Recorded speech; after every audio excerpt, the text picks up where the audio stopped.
राहुल गांधी जी मंच पर आ चुके हैं। आप सब लोगों को इंतजार था।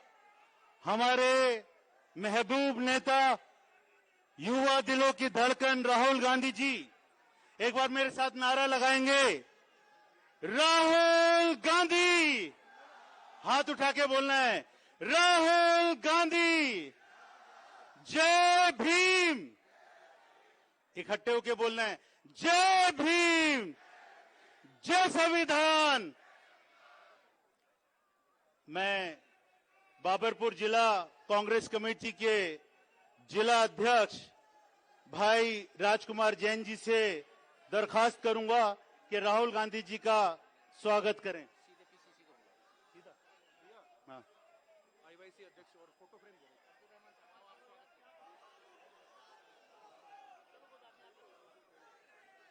अब्दुल रहमान साहब, एनएसयूआई प्रेसिडेंट, राहुल गांधी जी का स्वागत करें।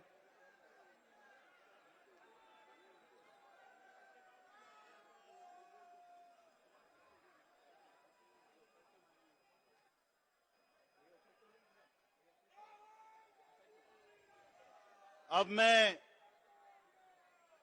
रिक्वेस्ट करूंगा प्रदेश कांग्रेस कमेटी के अध्यक्ष, बहुत ही जुझारू आदरणीय देवेंद्र यादव जी से कि आएं और आप सब लोगों को संबोधित करें। धन्यवाद राजेश भाई। और भैया एक बार जोरदार नारा, कांग्रेस पार्टी। दोनों हाथ ऊपर उठा के, कांग्रेस पार्टी, श्री राहुल गांधी, श्री राहुल गांधी। आप सभी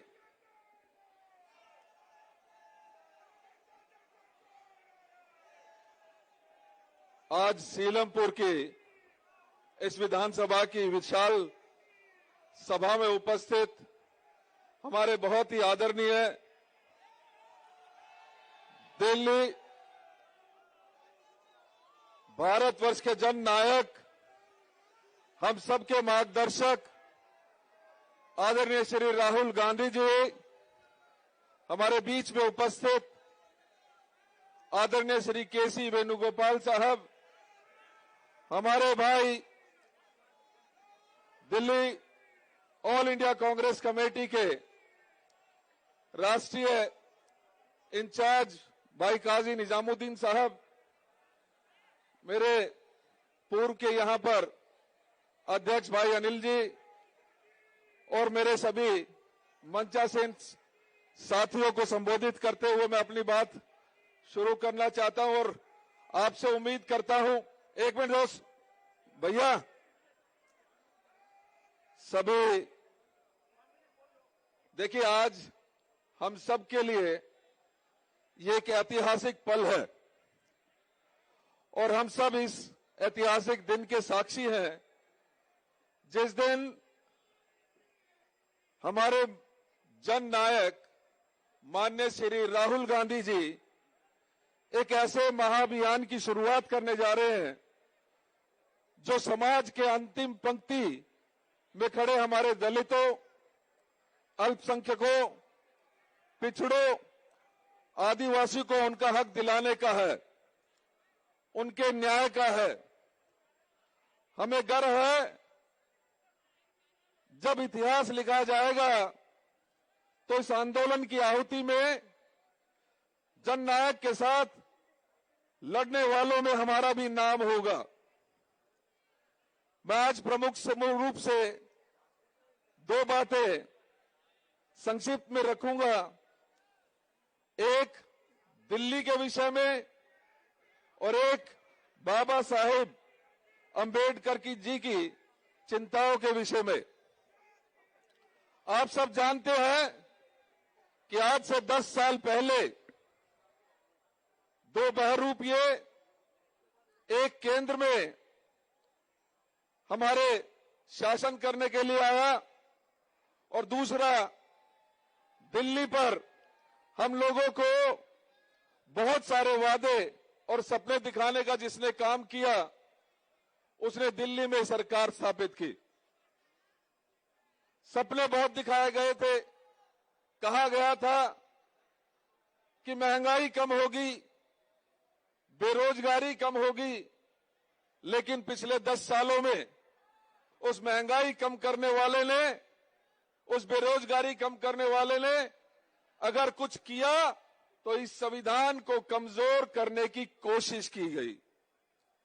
ऐसे में जब एक देश का हुक्मरान बनने की कोशिश की और इस संविधान को ही चैलेंज जिसने करने की कोशिश की, उस व्यक्ति का अगर किसी ने डटकर मुकाबला किया, पूरे देश में भारत जोड़ो यात्रा के महानायक, हम सब के जननायक माननीय राहुल गांधी जी ने इनके ईंट से ईंट बजाकर इस सरकार को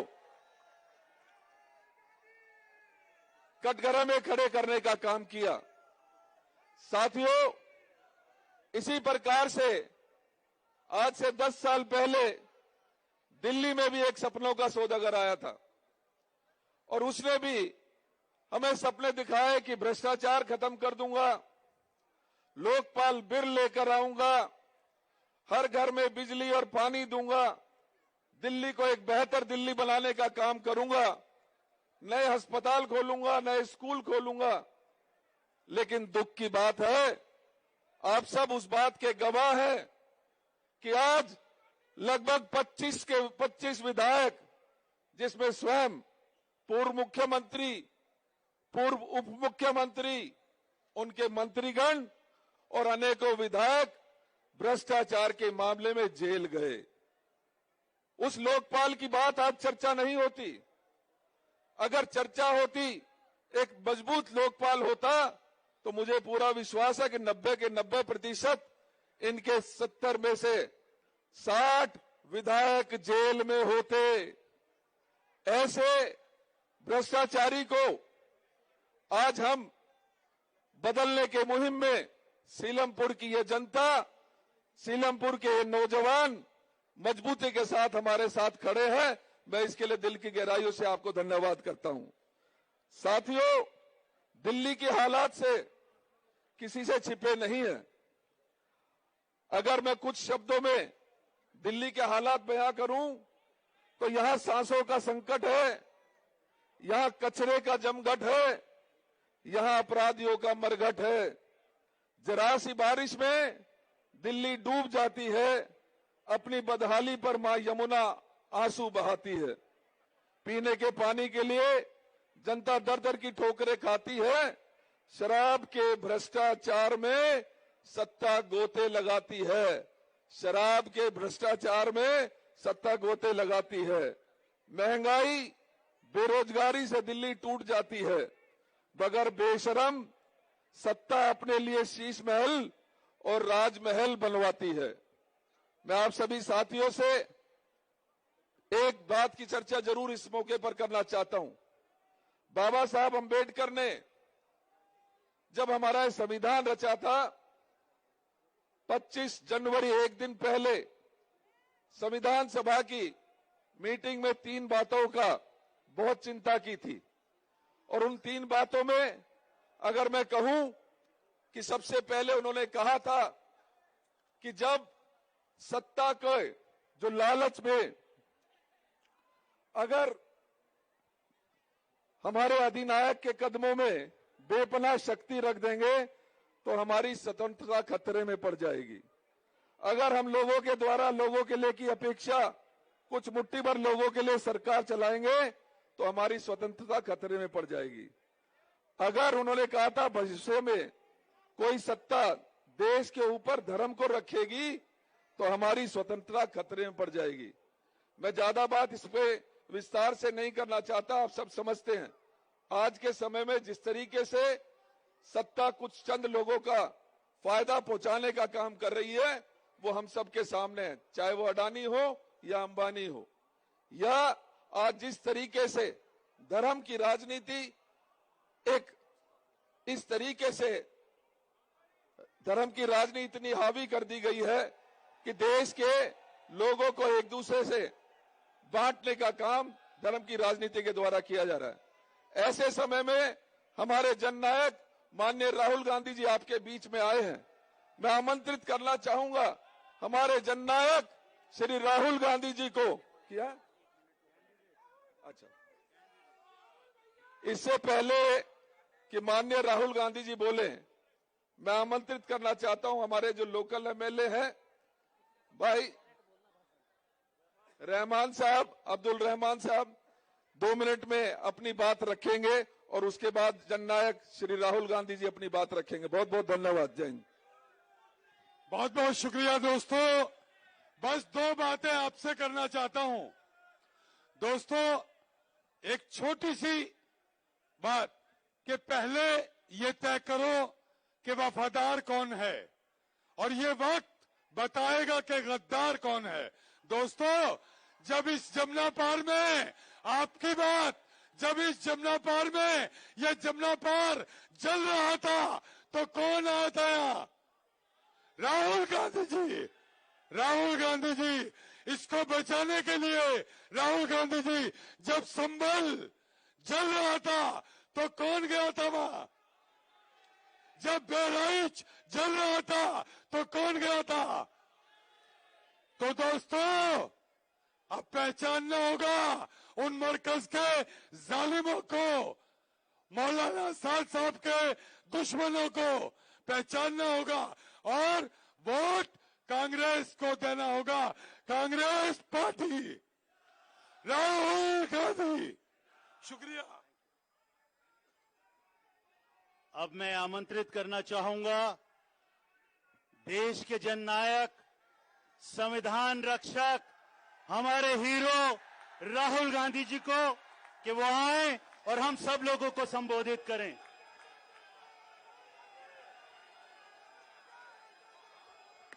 केसी वेणुगोपाल जी, काजी निजामुद्दीन जी, देवेंद्र यादव जी, अनिल चौधरी जी, संदीप दीक्षित जी, राजेश लिलोतिया जी, हारून यूसुफ जी, उदित राज जी, स्टेज पे हमारे कैंडिडेट्स, सीनियर नेता और प्यारे भाइयों और बहनों, कांग्रेस पार्टी के कार्यकर्ताओं, आप सबका यहां बहुत बहुत स्वागत, नमस्कार। कैसे हैं आप लोग? मूड अच्छा है आपका?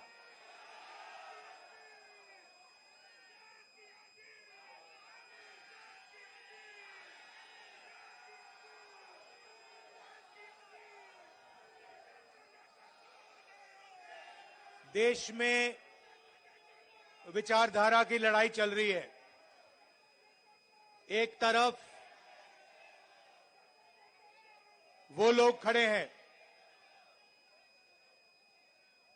जो चाहे कुछ भी हो जाए, चाहे कुछ भी हो जाए, इस संविधान की रक्षा करेंगे। संविधान में साफ लिखा है, पहले पेज पे लिखा है कि हिंदुस्तान हर हिंदुस्तानी का है, चाहे उसकी कोई भी जात हो, कोई भी धर्म हो, अगर वो हिंदुस्तानी है तो इस देश में उसकी रक्षा होनी चाहिए, उसको प्रोटेक्शन मिलनी चाहिए।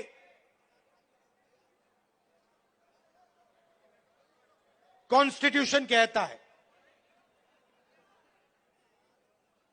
और आजकल बीजेपी के लोग, आरएसएस के लोग इस संविधान को खत्म करने में लगे हुए हैं, नफरत फैलाते हैं, एक भाई को दूसरे भाई से लड़ाते हैं,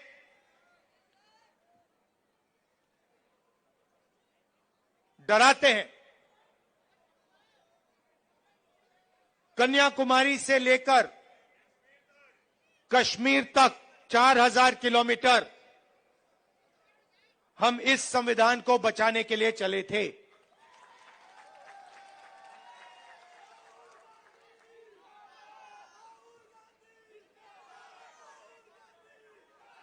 अंबेडकर जी के संविधान पर रोज नरेंद्र मोदी, बीजेपी और आरएसएस के लोग आक्रमण करते हैं।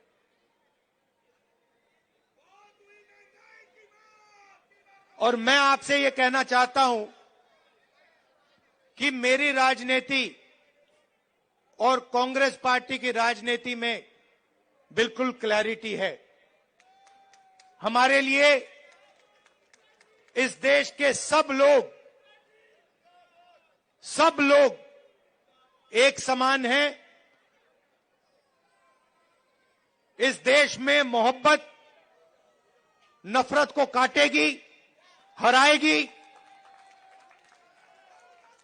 मोहब्बत हिंसा को काटेगी और हराएगी। और आप मेरी पूरी लाइफ की राजनीति देख लेना, मैं आज की बात नहीं कर रहा हूं। जब तक मैं जिंदा हूं आप लिख के ले लो, अगर किसी भी हिंदुस्तानी पर आक्रमण होगा, चाहे वो कोई भी हो, किसी भी धर्म का हो, मुसलमान हो, हिंदू हो, सिख हो, ईसाई हो, चाहे वो किसी भी जात का हो, दलित हो, पिछड़ा हो, राहुल गांधी वहां आपको उसकी रक्षा करते हुए मिलेगा।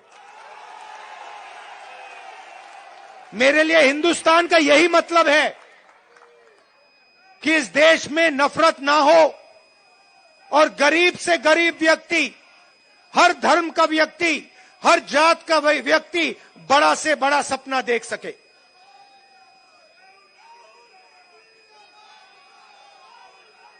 ऐसा हिंदुस्तान मैं नहीं चाहता हूं और हम नहीं चाहते हैं जहां अरबपति जो भी करना चाहे कर ले, अदानी अंबानी जैसे लोग पूरे देश को खरीद लें, सारे के सारे बिजनेस कंट्रोल कर लें, सारे एयरपोर्ट्स ले जाएं, सारे पोर्ट्स ले जाएं, सड़कें उनकी, जमीन उनकी, पावर प्लांट उनके, और गरीब जनता देखती रह जाए, भूखी मर जाए।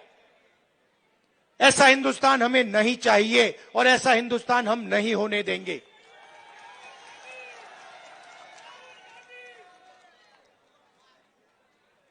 मैं जहां भी जाता हूं, अपनी मीटिंग्स में 2-3 चीजें कहता हूं और ये आपको अच्छी तरह समझना होगा।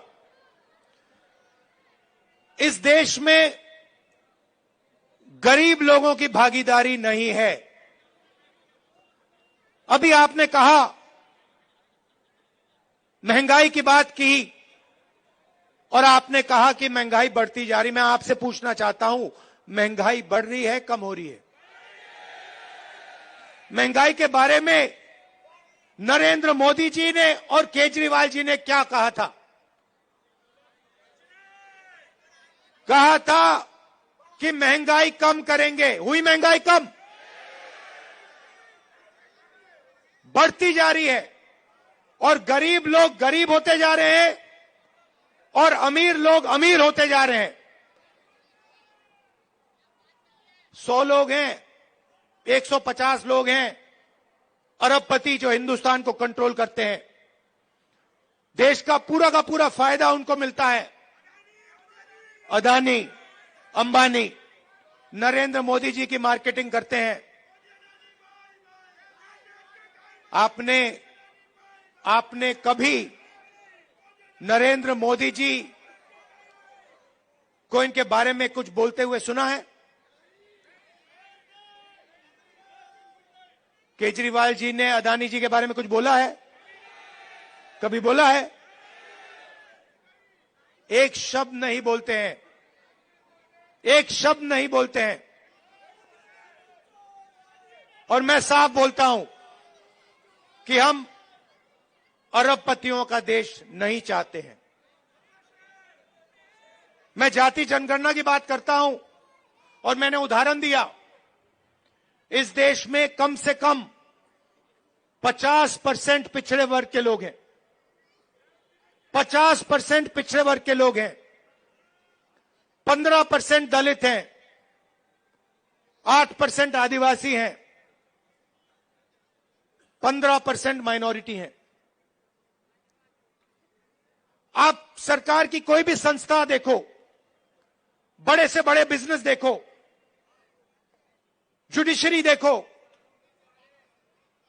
आपको पिछड़े वर्ग के लोग, दलित, आदिवासी, माइनॉरिटी के लोग नहीं मिलेंगे। मैंने उदाहरण दिया था, हिंदुस्तान की सरकार को 90 आईएएस अफसर चलाते हैं, पूरा का पूरा बजट ये बांटते हैं। सड़कों में कितना पैसा जाएगा, एग्रीकल्चर में कितना पैसा जाएगा, डिफेंस में कितना जाएगा, बिजली में कितना पैसा जाएगा, निर्णय ये लेते हैं। 90 लोग हैं, 90 में से 50% आबादी पिछड़े वर्ग की है देश में, 90 में से 3 पिछड़े वर्ग के हैं। आबादी आपकी 50%, आबादी आपकी 50%, भागीदारी आपकी 90 में से 3। और बजट की बात आती है तो जो ओबीसी वर्ग के अफसर हैं वो 100 रुपए में से 5 रुपए का निर्णय लेते हैं। दलितों की आबादी 15% है, 90 में से 3 अफसर उनके 100 रुपए में से 1 रुपया का निर्णय वो लेते हैं। मतलब अगर आपने पिछड़ा वर्ग, दलित वर्ग मिला दिया, जिनकी आबादी 65% है, उनकी भागीदारी 6% है। 100 रुपए में से 6 रुपए का निर्णय ये लोग लेते हैं। बड़ी बड़ी कंपनियां हैं, अदानी, अंबानी, टाटा, बिरला, 500 सबसे बड़ी कंपनियों की लिस्ट निकालो और आपको दिखेगा कि मालिकों में आपको एक आदिवासी, एक दलित, एक पिछड़ा, एक माइनॉरिटी का व्यक्ति नहीं मिल सकता। मैनेजमेंट टीम के नाम निकालो, आपको एक पिछड़ा वर्ग का व्यक्ति नहीं मिलेगा, एक दलित नहीं मिलेगा, एक आदिवासी नहीं मिलेगा। यह हिंदुस्तान की सच्चाई है। और जब मैं जाति जनगणना की बात करता हूं, नरेंद्र मोदी जी के मुंह से एक शब्द नहीं निकलता और केजरीवाल जी के मुंह से एक शब्द नहीं निकलता है।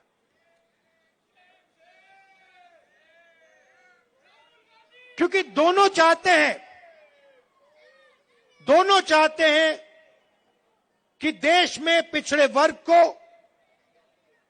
दलित को, आदिवासियों को, माइनॉरिटीज को भागीदारी ना मिले। आप पूछिए, कभी केजरीवाल जी से पूछिए कि वो जाति जनगणना के साथ हैं या नहीं। मोदी जी से पूछिए जाति जनगणना के साथ हो या नहीं। मैंने पार्लियामेंट में उनके सामने बोला,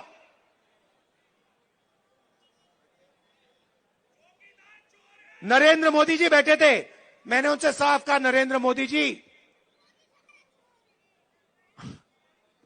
आप करो ना करो, बच्चा भी जानता है, मीडिया वाले नहीं जानते, 6 साल का बच्चा जानता है। मैंने उनसे कहा कि आप करो ना करो मैं नहीं जानता, मगर जिस दिन कांग्रेस पार्टी की सरकार आएगी, रिजर्वेशन को 50% से ज्यादा कर देंगे और जाति जनगणना लोकसभा में, राज्यसभा में हम पास करके दिखाएंगे। हम भागीदारी चाहते हैं, हम समानता चाहते हैं, हम चाहते हैं कि गरीब से गरीब व्यक्ति चाहे वो दलित हो, पिछड़े वर्ग का हो, हिंदू हो, मुसलमान हो, सिख हो, ईसाई हो, कि सब लोग बड़ा सा बड़ा सपना देख सके। मैं वो दिन देखना चाहता हूं जब 500 सबसे बड़ी कंपनियों में पिछड़े वर्ग के लोग मालिक बने, दलित मालिक बने, माइनॉरिटीज के लोग मालिक बने, आदिवासी मालिक बने। मैं वो दिन देखना चाहता हूं जब इस देश में सचमुच में पिछड़े वर्गों को भागीदारी मिले, माइनॉरिटीज को भागीदारी मिले, दलितों को भागीदारी मिले। और सच्चाई यह है कि लंबे लंबे भाषण होंगे, केजरीवाल जी भी करेंगे, नरेंद्र मोदी जी भी करेंगे, मगर जब भागीदारी देने की बात आएगी तो सिर्फ कांग्रेस पार्टी भागीदारी दे सकती है। चाहे मनरेगा हो, भोजन का अधिकार हो, जमीन अधिकरण बिल हो, किसान का कर्जा माफ हो, स्कॉलरशिप्स हो और संविधान हो, ये सब काम कांग्रेस पार्टी ने आपके साथ मिलकर आपके लिए किया है। आप पूछिए, जाके केजरीवाल जी से पूछिए और उनसे कहिए कि वो पब्लिकली कहें, देश के सामने कहें कि वो रिजर्वेशन बढ़ाना चाहते हैं और वो जाति जनगणना करवाना चाहते हैं। हमारी सरकार आएगी, दिल्ली में एकदम हम जाति जनगणना करके दिखाएंगे और सबको पता लग जाएगा, दलितों को पता लग जाएगा कि आपकी दिल्ली में, दिल्ली की सरकार में, दिल्ली की संस्थाओं में, दिल्ली के गवर्नमेंट में कितनी भागीदारी है। आपको पता लग जाएगा, पिछड़ों को पता लग जाएगा कि आपकी कितनी भागीदारी है। आज जहां भी आप जाते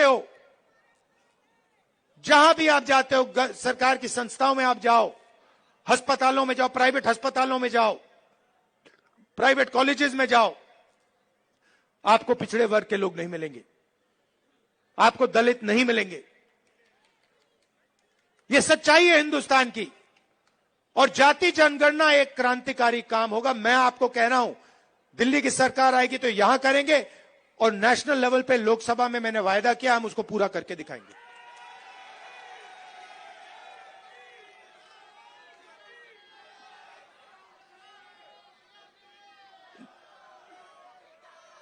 जब केजरीवाल जी आए थे, आपको याद होगा, शीला जी की सरकार थी, आपको याद है, वो दिल्ली याद है आपको? और केजरीवाल जी आए और केजरीवाल जी ने बहुत बड़ा प्रचार किया, दिल्ली को मैं साफ कर दूंगा, भ्रष्टाचार मिटा दूंगा, पेरिस बना दूंगा। अब देखिए हुआ क्या। आप देखिए, बाहर चला नहीं जा सकता है, ऐसा पोल्यूशन है, बाहर चला नहीं जा सकता है, आधे लोग बीमार रहते हैं, कैंसर बढ़ रहा है, पोल्यूशन बढ़ता जा रहा है, महंगाई बढ़ती जा रही है। और उन्होंने कहा था कि भ्रष्टाचार को अरविंद केजरीवाल जी मिटाएंगे। अब आप बताइए, दिल्ली में अरविंद केजरीवाल जी ने भ्रष्टाचार मिटाया क्या? मिट गया। तो जैसे प्रचार नरेंद्र मोदी जी करते हैं मीडिया का, झूठे वायदे, एक के बाद एक झूठे वायदे, वैसे ही स्ट्रेटेजी केजरीवाल जी की है। कोई फर्क नहीं है। ये सच्चाई। और आप जानते हो, जो मैंने शुरुआत में कहा, अगर किसी भी हिंदुस्तानी पर, चाहे वो कोई भी धर्म का हो, कोई भी जात का हो, अगर कोई भी उसके खिलाफ हिंसा करेगा तो राहुल गांधी और कांग्रेस पार्टी वहां आपको मिलेगी। ये हम में और उनमें फर्क है। देखिए, ये उनमें और हम में फर्क है। जब हमारी जरूरत पड़ेगी, जब आपके खिलाफ हिंसा होगी, हम वहां आपको दिखाई देंगे, आपके साथ खड़े होंगे। और ये मैं ऐसे नहीं बोल रहा हूं, ये हमारा रिकॉर्ड है। हमने कहा था कि बीजेपी की विचारधारा के खिलाफ हम लड़ेंगे और 4000 किलोमीटर कन्याकुमारी से लेकर हम कश्मीर चले हैं। और हमने नारा दिया, देश की जनता ने नारा दिया, नफरत के बाजार में मोहब्बत की दुकान खोलनी है। और हमने ये नहीं कहा आपको कि मोहब्बत की दुकान जब ही खुलेगी जब आप हमें वोट दोगे। हमने आपसे कहा, चाहे कुछ भी होगा, ये विचारधारा की लड़ाई है। आरएसएस बीजेपी के खिलाफ हम हैं, आज हैं, पहले थे और पूरी जिंदगी रहेंगे। और 4000 किलोमीटर हम चले और देश का माहौल हमने बदल दिया। एक नए तरीके की राजनीति हम लाए। और एक तरफ हिंसा और नफरत और दूसरी तरफ मोहब्बत की दुकान, ये सच्चाई है। तो मैं आपको आश्वासन देने आया हूं 2-3 चीजों की। सबसे पहले, हिंदुस्तान सबका है, गरीबों का है, 10-15 अरबपतियों का हिंदुस्तान नहीं है। दूसरी बात, इस हिंदुस्तान में संविधान सबसे जरूरी है। इसकी रक्षा हमने की है। आपने देखा होगा, पहले नरेंद्र मोदी जी 400 पार की बात कर रहे थे, छाती फैला के 400 पार, और चुनाव के बाद संविधान को उन्होंने ऐसे किया, सिर पे लगाया। यह काम कांग्रेस पार्टी ने करवाया है। कांग्रेस पार्टी ने साफ उनको कह दिया कि देखो, बाकी सब ठीक है, अगर संविधान पर आक्रमण किया तो फिर हिंदुस्तान आपको माफ नहीं करेगा, देश आपको माफ नहीं करेगा। तो ये मैं आपसे कहना चाहता हूं, यहां पे कांग्रेस पार्टी का पूरा समर्थन कीजिए, कांग्रेस पार्टी को जिताइए। और जो पहले हम विकास करते थे, जो पूरी दुनिया को मालूम है, जो शीला दीक्षित जी ने काम किया था, जब कांग्रेस पार्टी कर पाएगी। कांग्रेस पार्टी कर सकती है, ना केजरीवाल जी कर सकते हैं, ना बीजेपी कर सकती है। यह सच्चाई है और आपने देख लिया है, आपके सामने सच्चाई है। दिल्ली की सच्चाई आपके सामने है, महंगाई की सच्चाई आपके सामने है, सड़कों की सच्चाई आपके सामने है, पोल्यूशन की सच्चाई आपके सामने है। तो कांग्रेस पार्टी को आप पूरा समर्थन दीजिए, हमारे कैंडिडेट्स को यहां जिताइए और दिल्ली में हमारी सरकार बनवाइए। आप सबका बहुत बहुत धन्यवाद। और कांग्रेस पार्टी के जो हमारे कार्यकर्ता हैं, हमारे जो बब्बर शेर हैं, आप सबका दिल से बहुत बहुत धन्यवाद। नमस्कार, जय हिंद, नमस्कार।